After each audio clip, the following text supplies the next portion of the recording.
चलिए, अभी तक हमने अपनी पूर्व कक्षाओं में क्या पढ़ा? मापन और मात्रा के विषय में पढ़ा। आज पढ़ेंगे कि गति क्या होती है। चलिए देखते हैं। आज बात करते हैं गति। पाठ गति। गति यानी कि इंग्लिश में इसको बोलते हैं मोशन। गति क्या होती है? देखिए, गति मतलब कुछ भी चीज क्या हो, हलचल में हो। किसी भी प्रकार से कोई भी चीज अगर हलचल में आ रही है तो उसमें क्या है? उसमें गति है। कोई मूवमेंट कर रहा हो, कोई हिल रहा हो, डुल रहा हो, वो भी क्या होगा? गति के अंतर्गत आएगा। तो गति की अगर हम परिभाषा लिखें, छोटी सी जो है, तो गति की अगर परिभाषा लिखना चाहें तो क्या लिखेंगे? लिख लीजिए, किसी निर्दिष्ट बिंदु के सापेक्ष किसी वस्तु की स्थिति में परिवर्तन।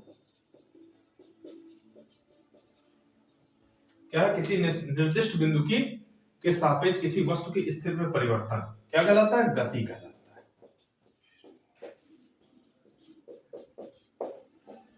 गति कहलाता है।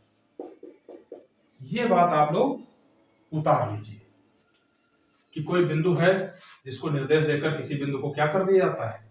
मान लिया जाता है, और उसके सापेक्ष किसी वस्तु की स्थिति में परिवर्तन, की वो पहले रुकी थी कि चल रही है, हिल रही है, डुल रही है, कैसे भी हो, उसकी स्थिति में जो परिवर्तन किया जाता है, उसकी गणना की जाती है, उसी को क्या कहते हैं? गति कहते हैं। ठीक है, चलिए, इतनी सी बात हो गई। अब गति में क्या होता है? गति है, चाल है, वेग है, सब क्या आता है? ये गति के अंतर्गत आते हैं। अब चाल और हम दूरी की परिभाषा आपको बताएंगे नहीं, क्योंकि वो भली भांति आपको पता है, हमसे भी अच्छे तरीके से पता होगी। हम यहां बात करेंगे वेग, विस्थापन, त्वरण इत्यादि की। तो विस्थापन है डिस्प्लेसमेंट। ये क्या होता है? नाम से समझ में आ रहा है कि विस्थापित कोई चीज कहीं ना किसी बिंदु से विस्थापित की जाएगी, उसका प्लेस क्या किया जाएगा? चेंज किया जाएगा। तो अगर विस्थापन की परिभाषा लिखें तो वो ये होगी, किन्हीं दो बिंदुओं के मध्य की न्यूनतम दूरी क्या कहलाती? को विस्थापन कहते हैं।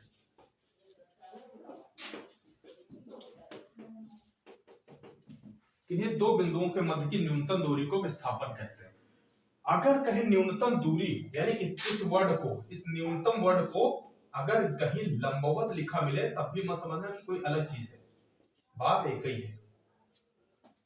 कारण क्या है कि न्यूनतम दूरी जो होगी वही विस्थापन कहलाएगी, ये नहीं कि जो दूरी है उसी को मान के चलते बने। थोड़ा विस्थापन को समझ लेते हैं। चलिए देखते हैं थोड़ा विस्थापन कैसे समझते हैं। बात समझिए, विस्थापन को समझते हैं। अगर मान लीजिए हम आपसे कहें कि कोई व्यक्ति है ए से बी तक जो चल के आया वो 4 किलोमीटर चलकर आया। ए से बी तक 4 किलोमीटर चल के आया।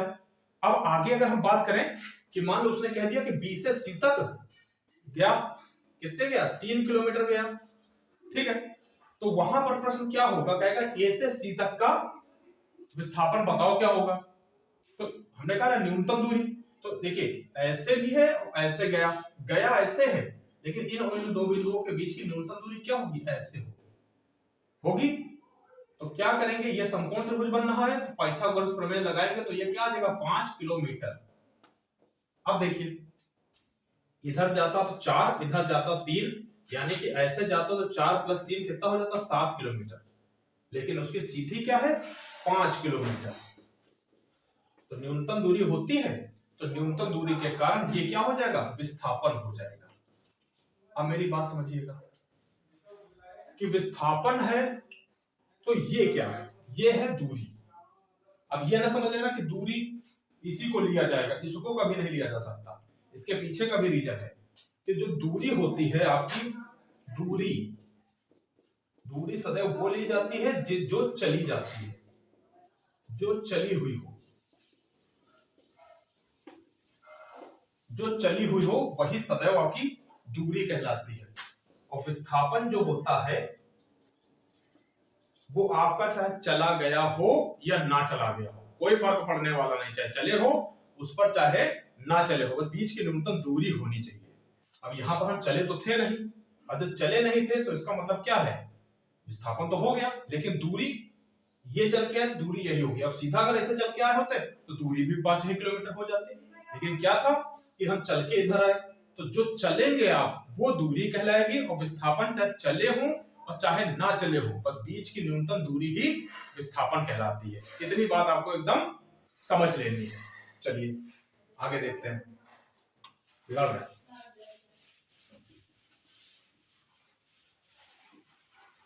ये हो गया आपका विस्थापन। अब बात करते हैं कि वेग क्या होता है, लगे हाथ वेग की भी बात कर लेते हैं। तो जैसे वहां पर होता है चाल बराबर दूरी बटे समय, वैसे यहां पर क्या हो जाएगा, विस्थापन बटे समयांतराल। क्यों, क्योंकि भैया वेग क्या है, सदिश राशि है, तो यहां पर सदिश शब्दों का प्रयोग करना पड़ेगा। तो क्या हो जाएगा, वेग बराबर विस्थापन बटे समयांतराल। अब समयांतराल क्यों कहते हैं, क्योंकि विस्थापन होता है कि दो दूरियों के बीच का अंतर होता है, इसलिए दो समयों के बीच का भी अंतर लगेगा, समयांतराल। और मात्रक क्या होगा इसका, तो मात्रक तो वही होगा, क्या होगा, मीटर प्रति सेकेंड। मात्रक वही होगा, क्यों, विस्थापन का मात्रक मीटर होता है, समयांतराल का सेकंड होता है, तो मात्रक क्या हो जाएगा, मीटर पर सेकंड। तो वेग की परिभाषा लिखना चाहो तो लिख सकते हो, किसी निश्चित समयांतराल में तय किया गया विस्थापन ही क्या कहलाता है, वेग कहलाता है। इस फार्मूले से बन जाएगा, किसी निश्चित समयांतराल में तय किया गया विस्थापन क्या कहलाता है, वेग कहलाता है। या ऐसे कह सकते हो, विस्थापन तथा समयांतराल के अनुपात को वेग कहते हैं। ऐसे भी लिख सकते हो, एकांक समयांतराल में तय किया गया विस्थापन ही वेग कहलाता है। जो बनाना चाहो अपनी परिभाषा बना लो, खैर ये पूछा नहीं जाता है, बस इस पे आपके प्रश्न आएंगे, उसको सॉल्व किया जाता है। आगे देखते हैं, वेग हो गया, विस्थापन हो गया, तो थोड़ी सी बात त्वरण की भी जान लेते हैं कि त्वरण क्या होता है। त्वरण कुछ नहीं होता है, त्वरण को बोलते हैं इंग्लिश में एक्सीलरेशन।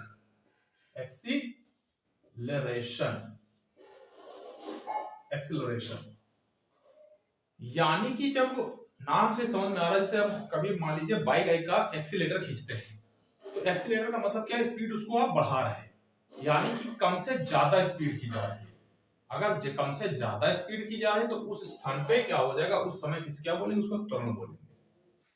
तो त्वरण की परिभाषा होती है, साफ सुथरी परिभाषा है, वेग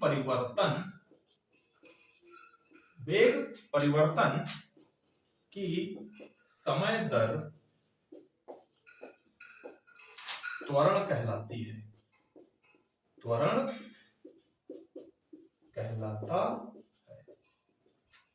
तो जिस समय के दर पर वेग परिवर्तित हो रहा होगा वही क्या कहलाएगा, त्वरण कहलाएगा। यानी कि त्वरण का जो सूत्र बनेगा वो क्या बनेगा, वेग परिवर्तन बटे समयांतराल, ये बनेगा। यानी वेग परिवर्तन की जो समय दर है वो क्या कहलाएगी, त्वरण कहलाएगी। तो त्वरण बराबर क्या होगा, वेग परिवर्तन बटे समयांतराल। चूंकि हम जानते हैं कि वेग परिवर्तन है, तो वेग परिवर्तन की क्या होता है, मीटर पर सेकंड, और समयांतराल फिर नीचे सेकंड, तो सेकंड स्क्वायर। तो मात्रा क्या हो जाएगा, मीटर पर सेकंड स्क्वायर, मीटर प्रति सेकंड स्क्वायर, है ना। चलिए आगे देखते हैं। मान लो 10 किलोमीटर प्रति घंटा की स्पीड है, एक्सीलेटर बढ़ा के हमने 40 किलोमीटर प्रति घंटा कर दिया, ठीक है। तो क्या होगा भाई, एक्सेलरेशन यानी कि त्वरण हो गया, स्पीड बढ़ गई। और कभी कभी क्या होता है, रास्ते में जा रहे हैं, ब्रेकर आ गया। अब ब्रेकर आ गया तब आप क्या करते हो, ब्रेक को दाब देते हो। तो जैसे ब्रेक दाबते हो तो जो 40 की स्पीड हुई थी वो क्या हुआ, फिर से वो किसमें आ गई, 10 किलोमीटर प्रति घंटा की स्पीड में आ गई। अब क्या हुआ, अब वहां पर क्या लगेगा, अब वहां त्वरण नहीं लगेगा, तो उसको क्या बोलते हैं, मंदन। उस वर्ड को क्या बोलते हैं, मंदन। यानी इंग्लिश में क्या बोलते हैं, सुनिए मंदन क्या है बताते हैं। यानी अगर इंग्लिश में शब्द को लिखे मंदन, यानी कि रिटार्डेशन। मंदन, ये मंदन है क्या, तो इसको बोलते हैं ऋणात्मक त्वरण को मंदन कहते हैं। यानी कि साफ समझ लें, जो निगेटिव जो एक्सेलरेशन होता है उसको क्या बोलते हैं, मंदन बोलते हैं। यानी कि तेज होने वाली स्पीड क्या हो गई, धीमे हो गई, तो क्या कहलाई, मंदन कहलाई। ये तो बेसिक हो गया। चलिए ठीक है, थैंक यू।